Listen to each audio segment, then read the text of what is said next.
इस वीडियो में हम लोग बात करने वाले हैं कि एफ एंड ओ यानी कि फ्यूचर एंड ऑप्शन से रिलेटेड जो टैक्सेस होते हैं तो उसके ऊपर भाई गवर्नमेंट बजट के अंदर यहाँ पे हायर टैक्स रेट लगा सकती है। जी हाँ, तो इससे भाई क्या इम्पैक्ट आपके ऊपर आ सकता है, प्लस राइट नाउ जो टैक्सेशन है एफ एंड ओ के ऊपर वो किस तरह से काम करता है, कितना आपको टैक्स पे करना पड़ता है, डिटेल एनालिसिस और कंपैरिजन करने वाले हैं। तो ये सारी चीज जानने को मिलेगी आपको इस वीडियो के अंदर। शुरू करने से पहले बताना चाहूंगा हम लोगों ने आईटीआर फाइलिंग के ऊपर भाई इंडिया का first A to Z course launch कर रखा है, जिसके अंदर प्रैक्टिकल तरीके से आप हर एक फॉर्म्स और हर एक सेगमेंट की आईटीआर फाइलिंग सीख सकते हो।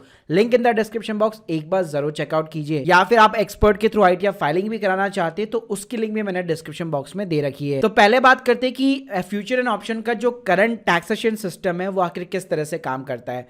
तो अभी राइट नाउ क्या होता है कि फ्यूचर एंड ऑप्शन के ऊपर आपको जो भी प्रॉफिट होता है, जो भी लॉस होता है, उसको एज ए बिजनेस की तरह ट्रीट किया जाता है। जी हाँ, यानी कि जो ट्रेडिंग होती है वो बिजनेस के अंदर आती है। तो यहाँ पे क्या होता है, आपको आईटीआर 3 के अंदर आपने कितना प्रॉफिट कमाया, कितना लॉस आपने बुक किया है और कितना आपका एफ एंड ओ से टर्नओवर है, ये तीन चीज़ें आपको आईटीआर 3 के थ्रू यहाँ पे रिपोर्ट करनी पड़ती है। और जैसे नॉर्मल बिजनेस को हम लोग रिपोर्ट करते वैसे सेम हेड के अंदर यहाँ पे आपको एफ एंड ओ का भी जो है रिपोर्टिंग करना पड़ता है। अब देखिए यहाँ पे जो आपने प्रॉफिट कमाया है एफ एंड ओ के ऊपर, उसके ऊपर जो टैक्स रेट है वो सिंपली स्लैब रेट के अकॉर्डिंग लगता है, जैसे बिजनेस इनकम के ऊपर लगती है। तो अगर मैं बात करूँ न्यू टैक्स रिजिम के अंदर, तो अगर लेट सपोज अगर आपने 7 लाख रुपए या उससे कम का प्रॉफिट यहाँ पे बुक कर रखा है, टोटल इनकम आपकी 7 लाख के नीचे, तो भाई कोई टैक्स नहीं लगता है। ओल्ड टैक्स रिजिम के अंदर ये लिमिट 5 लाख रुपए की होती है। 5 लाख के नीचे अगर आपका प्रॉफिट है या आपका टोटल इनकम है तो कोई भी आपका टैक्स वगैरह नहीं लगता है। और अगर उसके बियॉन्ड है तो अगर आप ओल्ड टैक्स रिजिम में जाते हैं तो वहां पे फिर डिपेंड करता है, अगर आपकी एज जो है 60 के नीचे है तो 5 से 10 पे सीधा 20% का टैक्स रेट है और अबाउट द 10 लाख रुपीज 30% का टैक्स रेट है।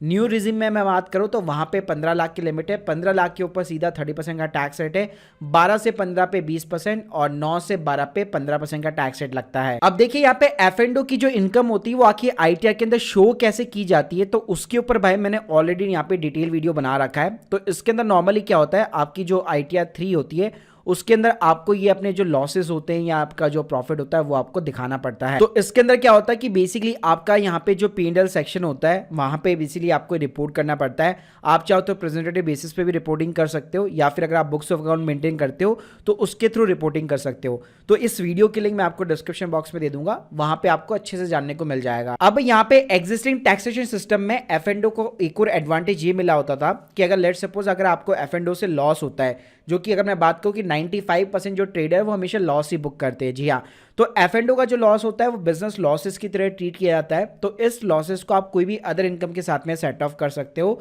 Accept the salary. यानी कि मान लो अगर आपका कोई और बिजनेस है उससे आपको प्रॉफिट हो रखा है तो ये एफ एंड ओ का लॉस उससे सेट ऑफ हो जाएगा। बैंक का इंटरेस्ट है, डिविडेंड के इनकम है, ठीक है, रेंटल इनकम है, कोई भी किसी भी टाइप की इनकम है सैलरी के अलावा, वो सारी इनकम जो है वो आपके इस एफ एंड ओ के लॉस के साथ में सेट ऑफ हो जाती है। और लेट सपोज अगर आपकी कोई ऐसी इनकम नहीं है तो अच्छी बात यह है कि एफ एंड एस के जो लॉसेज है उसको आप 8 ईयर्स तक यहाँ पे कैरी फॉरवर्ड कर सकते हो। यानी कि मान लो इस साल लॉस हुआ है, अगले साल मान लो प्रॉफिट हो गया तो अगले साल का प्रॉफिट जो है इस साल के लॉस के साथ में सेट ऑफ हो जाएगा। लेकिन वो तभी होगा जब आप आईटीआर वगैरह फाइल करोगे, उसको कैरी फॉरवर्ड करोगे। तो ये एडवांटेज यहाँ पे मिल जाता था कि लोग जो अपने हैवी जो लॉसेस होते थे ना उनको 8 साल तक इजीली कैरी फॉरवर्ड कर पाते थे और उनकी जितनी भी इनकम होती थी वो सेट ऑफ हो जाती थी और उनको कोई टैक्स वगैरह पे नहीं करना पड़ता था। बात करते कि भाई जो बजट की न्यूज आ रही ना उसके अकॉर्डिंग यहाँ पे क्या क्या चीजें निकल के आ रही है। तो यहाँ पे ये कहा जा रहा है कि एफ एंड ओ जो पहले एक बिजनेस इनकम या बिजनेस लॉस की तरह ट्रीट किया जाता था, अब उसको भाई स्पेक्टिव इनकम की तरह ट्रीट किया जाएगा। एग्जांपल जैसे कि लॉटरी हो गया, ये जो फैंटेसी क्रिकेट वाली एप्स होती है, ड्रीम इलेवन वगैरह हो गया, तो इस टाइप की जो चीज़ें आप करते हो वहाँ से आपको जो इनकम होती है उसके ऊपर जो गवर्नमेंट टैक्स इम्पोज करती है उसी टाइप की इनकम यहाँ पे जो है कंसीडर की जाएगी। अब इससे इम्पैक्ट क्या पड़ सकता है, अगर गवर्नमेंट ने मान लो टीडीएस यहाँ पे इंट्रोड्यूस कर दिया, टैक्स रेट इंट्रोड्यूस कर दी 30%, ठीक है। जैसे कि मैं बात करूँ क्रिप्टो वाला केसेस, तो क्रिप्टो में भी क्या होता है, या आप कोई भी फैंटेसी क्रिकेट वगैरह गेम वगैरह खेलते हैं वहाँ पे भी क्या होता है, जो भी आपने विनिंग अर्निंग की होती है उसके ऊपर पहले ही 30% आपका टीडीएस जो है डिडक्ट हो जाता है। जी हाँ, तो यहाँ पे भी ये हो सकता है कि एफ एंड ओ अगर आप कर रहे हो तो एडवांस के अंदर ही आपका 30% पहले ही बाई डिडक्ट हो जाए। तो इससे गवर्नमेंट इजीली एक तो ट्रैक कर सकती है सारे एफ एंड ओ ट्रांजेक्शन को, जो कि आप रिपोर्ट नहीं करते होंगे आईटीआर के अंदर करंटली।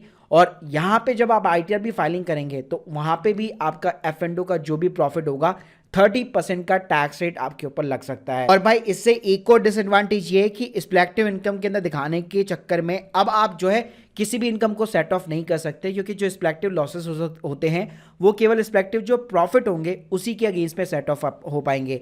यानी एफ&ओ का जो लॉस है वो केवल एफ&ओ के प्रॉफिट के साथ में ही सेट ऑफ हो पाएगा। जी हाँ, तो ये एक डिसएडवांटेज हो जाता है। और 8 साल की जगह आप केवल 4 साल यहाँ पे कैरी फॉरवर्ड कर सकते हो। अब देखो भाई, ये तो अभी सिंपली एक न्यूज निकल के आ रही है, कोई ऐसा इंप्लीमेंट नहीं हुआ है यहाँ पे, ठीक है। तो मेरा पॉइंट ऑफ व्यू इसके अंदर यह है कि हो सकता है यहाँ पे गवर्नमेंट ये चीज करने वाली हो, लेकिन जो टैक्स रेट है 30%, इसके अंदर मेरे को कोई भी लॉजिक नहीं लग रहा है।